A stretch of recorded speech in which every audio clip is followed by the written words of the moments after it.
এয়া আমাৰ বিদ্যালয়ৰ ছাত্ৰ-ছাত্ৰীসকলে ধুনীয়াকে মাটিৰে বনাই আছে প্ৰাণীৰ বাসস্থান পৰিৱেশৰ কিতাপৰ পৰা বনাইছে চতুৰ্থ শ্ৰেণী। এয়া তেওঁলোকে কি বনাইছে ক'ব এতিয়া। মানে মোক শহাপহু বাসস্থান মই এটো শহাপহু বনাইছো। অনিন্দিতাই বনাইছে এইটো শহাপহু গাত। শহাপহু ক'ত থাকে? গাঁতত থাকে হয়নে? আৰু নবন্দিতাই কি বনাইছে?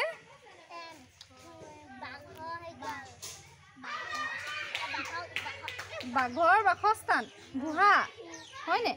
আৰু এয়া এইটো ঘৰ এটা লেট্ৰিন বাথৰুম বনাইছিলে ব্ৰিটিছ কুমুদ দি দুৰ্গামণিয়ে। তাৰপিছত এয়া এওঁলোকে গৰু গোহালি বনাইছে, কেক বনাইছে, গণেশ বনাইছে। আৰু কি বনাইছা? ঘৰ বনাইছে।